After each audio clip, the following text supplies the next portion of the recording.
Hello and welcome back, and that's right, today I want to talk about something I noticed in a recent update from Synology in DSM 7.2. We all like DSM 7.2, we like Synology's products, the software, let's be honest, it's what really draws us in, and in recent years the brand has made slight changes of decision and policy and support within their DSM platform with regards to compatibility in lots of different ways, to good and to bad, some might argue, and this is one that I think is going to ruffle a few feathers. Today I want to talk about the fact that in the recent DSM 7.2 update, there is a change now in support of Btrfs versus EXT4, and more precisely, now certain rack mount devices are no longer going to support EXT4 volume creation. Now, we can go into a lot more detail there. This is the update. This is in update 7.2.169057, catchy title. And if you go inside there, they do a link to their storage manager. I will add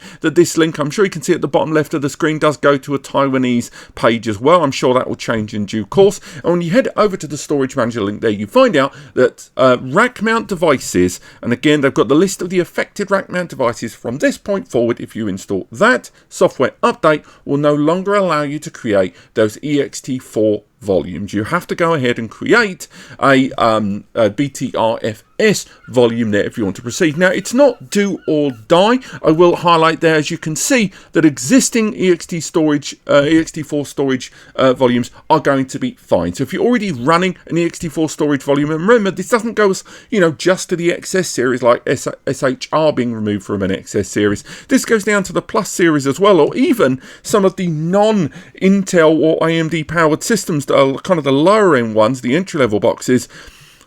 From this point forward, if you try to create a new volume with that software update, you're not going to be able to use EXT4. You're going to be locked in on Btrfs. And I know there's going to be users out there that are going to say, who cares? Who cares? Because let's face it, Btrfs has got loads and loads of stuff going for it. Synology have gone on that bandwagon, and it's got lots of features, and we'll go through a lot of those in just a moment.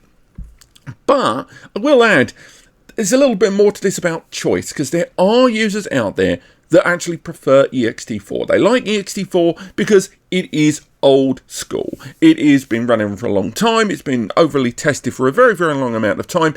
And although Btrfs in some circles has been viewed as an alternative to ZFS to give you a feature-rich file system without the overhead of ZFS, there are still going to be users out there that like the idea of EXT4, and we'll go through some of the pros and cons in just a moment. But again, if you own one of these devices, just bear in mind that one, if you've already got an EXT4 volume, you're fine. It's not going to remove it or anything like that. And if you're importing over an existing volume, maybe you're transferring over from an old setup, you're downloading an old DSM, a DSM backup that you've got there in place, this isn't going to completely prohibit it. It's just a creation of those. Now, we've already done a video a very long time ago. Look at that pale, young-faced young man there who did a video on Btrfs versus EXT4. That'll be linked in the description. This is a very old video, 4 years ago, and we already did a quick article a long time ago when we were talking about some of the devices in Synology setup, some of which did and didn't support Btrfs. Now, Btrfs has pretty much become the standard across all of the devices, but remember, we're only talking about rack mounts today there. So, again, we took a quick screen image earlier on. We'll go back into my storage folders there and just quickly find it there. And we'll go through some of the differences between them. It's going to be very important to understand what you are gaining or, in some cases, missing out. I know this is a very simple chart, and there will be a much more detailed article below.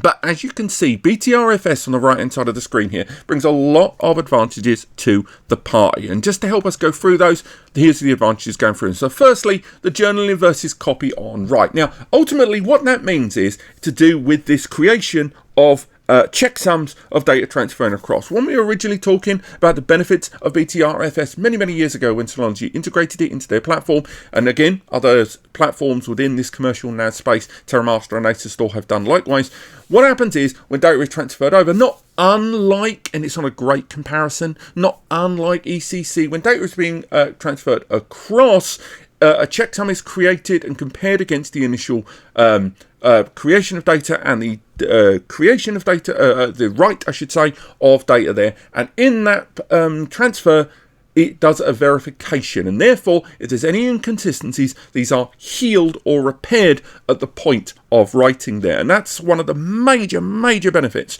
of Btrfs over anything else. Now, when it comes to EXT4, EXT4 uses a journaling system, and ultimately what that comes down to is space reservation as the data is transferred across, but it is done kind of in a one-done system there, and that doesn't have the verification overall by comparison. Now, a number of these other features I will highlight. Some of you in the comments are going to highlight some of these features which say they are not supported on the EXT file system.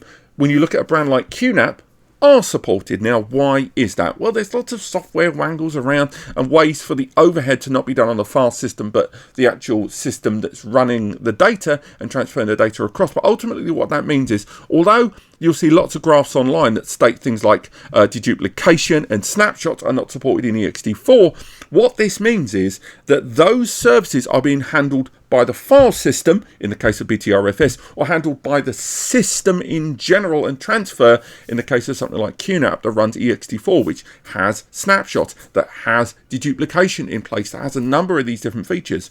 But bear in mind, it is about the overhead when the system has to do it. And thanks to the use of Btrfs, that means that because it's built in integral to the feature-rich file system, you have advantages of, one, lower resource consumption being utilized when snapshots are being created because it's inherent to the file system. The same goes for native deduplication as well. Now, this also allows, thanks to that copy on write system, shared folders to be duplicated very quickly. Another advantage, again, covered in that video I mentioned earlier, that Synology really championed when they were making the integration of Btrfs into DSM.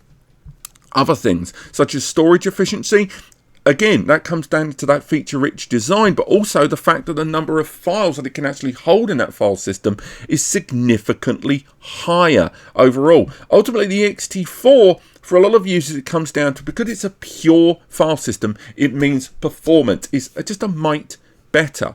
But over the years of Btrfs rolling out and the integration and the optimization of Btrfs, it has to be said that that gap has closed significantly, and therefore any kind of performance benefit that EXT4 had, except when you go to the hyperscale level, is going to be very minimal indeed these days. Which brings us right the way back to Synology kind of removing the option of EXT4 on the rack mount level. Because let's be realistic, it sounds like if you are going to be using a Synology device and you do want to take advantage of snapshots, of all of these file system efficiencies and the growing scale of data in larger drives, chances are you were probably going to pick Btrfs anyway. So in that case, why the big hoo-ha? Well, I think for a lot of users, it's going to be about choice. There's going to be users that trust EXT4, that there are existing EXT4 systems that just have an inherent dislike or distaste for Btrfs. Now, these users are going to appreciate choice, because choice is really important when it comes to the use of SHR, when it comes to using your own drives, utilizing anything you want to do. Choice is very important. And the fact that this is being integrated into the rack mount does bring into question whether, as Synology systems now move towards a hardware point where they can all support Btrfs, even the J series and the Value, and the J series of course is probably going to get the old Evo, it reaches the questioning point there whether Synology are just going to completely get rid of the use of EXT4 altogether.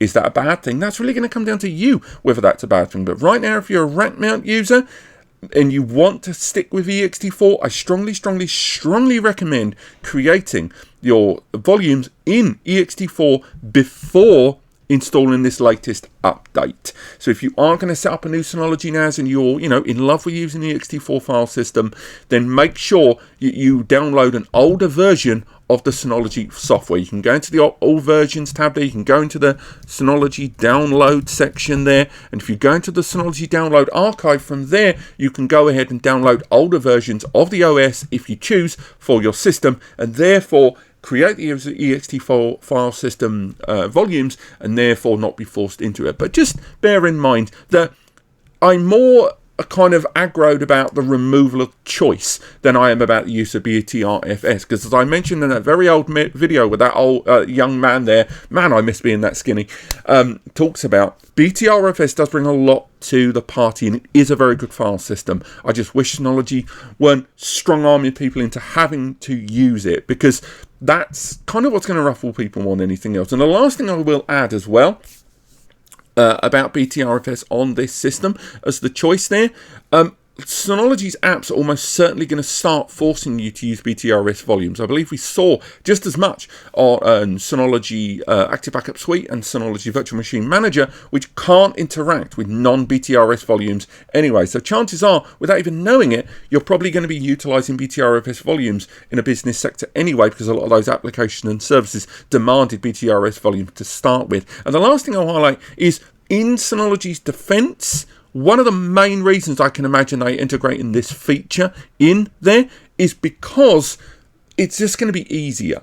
There's going to be users out there that won't understand the difference, and they're always trying to go for this friction-free, easy, set up, good to go system for their user base. It's one of their main USPs, that they are the most user-friendly platform in the NAS sector, in the NAS space, and therefore giving people the choice between EXT4 and Btrfs when they could focus all that development on Btrfs with all of their applications and services, and not have to leave a bit of wiggle room for EXT4 users. I get it. So in the benefit of the doubt, I can see why they might pursue this. Again, we've seen them do U-turns before. We've seen them change things. So for example, when we've seen a great one there, we've talked about on the channel before, the complete lack of support of WDDA, Western Digital Device Analytics, something we've talked about on the channel before.